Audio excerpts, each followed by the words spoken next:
ঘটনা কি একটু দেখে নেই। যে আন্তরিকতা থেকে ওঠার মূল কারণ হলো আমাদের আমাদের অভিভাবক, আমাদের আমাদের নেতা, আমাদের মাননীয় সংসদ সদস্য আজকে ওনার কর্মশক্তি এবং সাহসিকতার কথাগুলি কিন্তু আমাদেরকে আজকে এই পর্যন্ত নিয়ে এসেছে। তো ইনশাআল্লাহ আমি আমার অন্তর থেকে আমি আসলে অনেকগুলো কথা বলতে পারছি না, এবং আমার সকলে মুরব্বী, আমরা আশা করব মাননীয় প্রধানমন্ত্রী শেখ হাসিনা তিনি নির্বাচনী প্রচারণা শুরু করেন বাবা শাহজালাল রহমতুল্লাহের মাজার থেকে শুরু করে সেই তরিকতের সেই মিশনটা কিন্তু আহলে সুন্নাত ওয়াল জামাত তারা সবসময় হৃদয়ে লালন করে। যারা আহলে সুন্নাত ওয়াল জামাতের সেই মিশনটাকে হৃদয়ে লালন করে তারা কিন্তু সবসময় কখনো জঙ্গিবাদ সন্ত্রাসে বিশ্বাসী হতে পারে না। তো এটাই বাস্তব কথা। আর আমি আমাদের এমপি মহোদয়, আমাদের অভিভাবককে আমি বিনীতভাবে অনুরোধ করব, আমি আমার বাড়ি হলো চাঁদপুর, আমি একাধিকবার খুব মনে মনে নিয়োগ করি যে এখানে আসবো, কথা বলবো, কিন্তু আপনার ব্যস্ততা এবং আমার যে আমার সাহসিক ডক্টর ইউনূসের পুরাতন একটা ভিডিও এখন কেন ভাইরাল হলো? The Prophet of Islam, he married a businesswoman.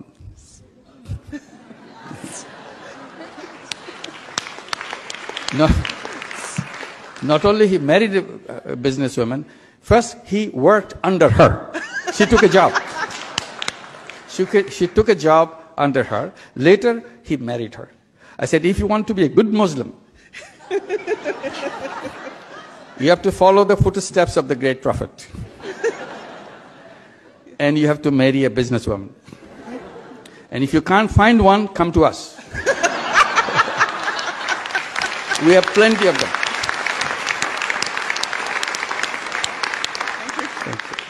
মূলত এই ভিডিওর প্রতিবাদ এখন কেন তাহির সাহেব করলেন দেখেন তো। তুমি ওসি হও, ডিসি হও, এসপি হও, প্রধানমন্ত্রী হও, উপদেষ্টা হও, প্রেসিডেন্ট হও, বড় টাকাওয়ালা হও, পয়সাওয়ালা হও, তুমি যত কোটিপতি হও, তুমি যদি আমার নবীকে গালি দাও, নবীর আওলাদকে গালি দাও, তুমি কয় টাকার মালিক সেটা আমি দেখব না, আমি প্রতিবাদ করবই। এখন আবার দেখে নেই তাহির সাহেবের যে ভিডিওগুলো ইউটিউবে ভাইরাল হয়েছে, ভিডিওগুলো আপনারা দেখেন এক একটা চ্যানেল কী ভাবে থাম্বনেইল ব্যবহার করছে। দেখেন একটা আলেম তার বিরুদ্ধে কিভাবে থাম্বনেইল ব্যবহার করে, মানে একটা বড় আসামি বানিয়ে ফেলছে অবশ্য। এখন রাজনীতির মাঠ কেমন কি হয় সেটা তো আসলে বোঝা বড়ই কঠিন। এই মুহূর্তে কেন যে এগুলা হলো সেটাই আমরা বুঝতে পারি নাই।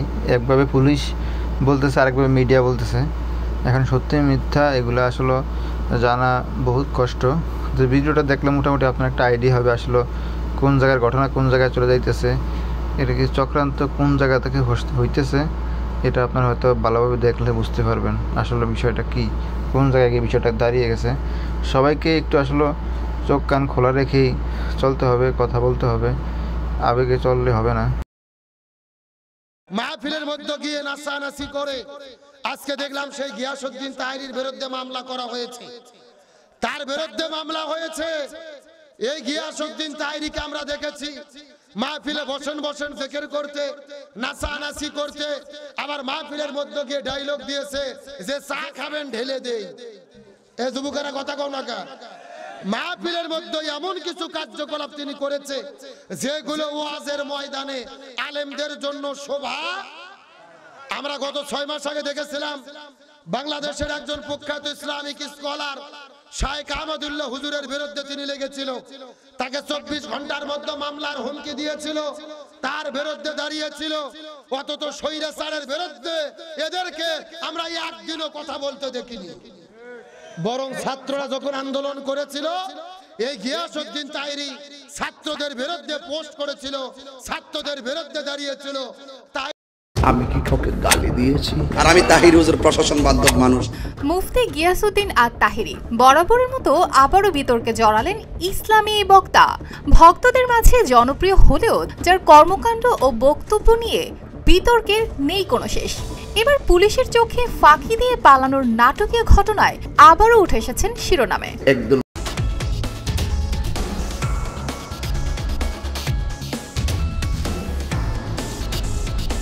টের পেশে তার যে সাঙ্গপাঙ্গ ছিল, তার যে অনুসারী ছিল, তাদের কটনের মাধ্যমে তাকে কটন করে ফেলে, নিয়ে তাকে পালাতে সহায়তা করে এবং এক পর্যায়ে পুলিশের উপর তারা উদ্ধত্ত হয়ে তারা ইট পাটকেল এবং পুলিশকে আক্রমণ করে এবং আমার 3টা গাড়ি, পুলিশের ব্যবহৃত 3টা গাড়ি ভাঙচুর করে এবং আমার 6 জন পুলিশ সদস্য সেখানে আহত হয়। এই বিষয়ে আইনগত ব্যবস্থা প্রক্রিয়াধীন আছে। আমরা ঘটনাস্থল থেকে আমরা 6 জনকে অ্যারেস্ট করেছি এবং আইনগত ব্যবস্থা গ্রহণের প্রক্রিয়াধীন আছে। এখন দেখেন মাহফিলে কি ঘটনা ঘটছে, দেখে নেন। সব বলতে দারোগা বলছে ওসি ভিতরে অ্যারেস্ট করলাম, যদি না করে অ্যারেস্ট করলাম গুছাইলাম চেয়ারম্যানও গেছিল। প্রশাসনের কোনো দোষ নাই, এরা আমরা লোক, প্রশাসনের দোষ নাই। আমরা এদেরকে না বল ধরি, ঠিক আছে? কিছু লোক আছে এদের কাছে উল্টা পাল্টা কোন, এরা তো আমরা আখরের মেহমান না। আমরা কি এর সাথে খারাপ ব্যবহার করতে পারবো?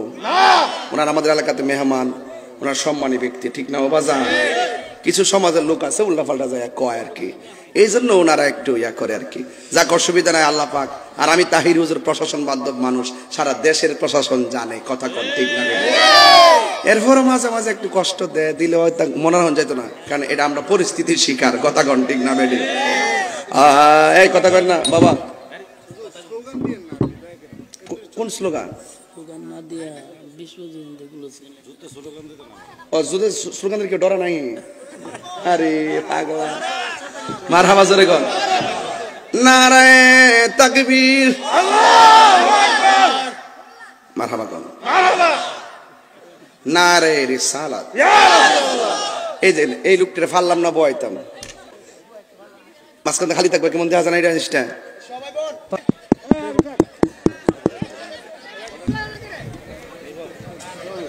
সব বলতে দারোগা বলছে ওসি ভিতরে অ্যারেস্ট করলাম, যদি না করে অ্যারেস্ট করলাম গুছাইলাম চেয়ারম্যানও গেছিল।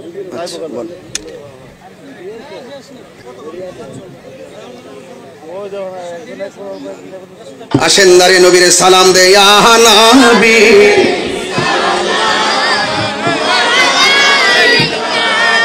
আশা করি বিষয়টা অনেকে বুঝতে পারছেন। আসলে সব সময় সব কিছু বলা যায় না, করা যায় না, অনেক সময় হিকমত অবলম্বন করতে হয়। উনি বিগত সরকারের আমলে অনেক সময় অনেক সরকারের পক্ষে কথা বলছে, এমপিদের পক্ষে কথা বলছে, যারা মানুষ নির্যাতন করছে ওনাদের পক্ষেও কথা বলছে, ওনাদের সাথী হয়েছে, যার কারণে এখন অনেক মানুষ ওনার উপরে ক্ষিপ্ত হয়েছে। বিশেষ করে যারা ওনার বিরুদ্ধে, তারা তো বরাবরই ওনার প্রতি ক্ষিপ্ত, ওনাকে কীভাবে দাবানো যায় ওই চিন্তায় তারা ব্যস্ত। সেজন্য ওনাকে এখন হিকমতের সাথে চলা দরকার ছিল, এখন সুন্দরভাবে চলা দরকার ছিল। অত মাহফিলে অত কথা না বলে সামান্য কিছু কথা বলে সময় পার করা দরকার ছিল, কারণ বর্তমান সময়টা অনেক খারাপ যাইতেছে।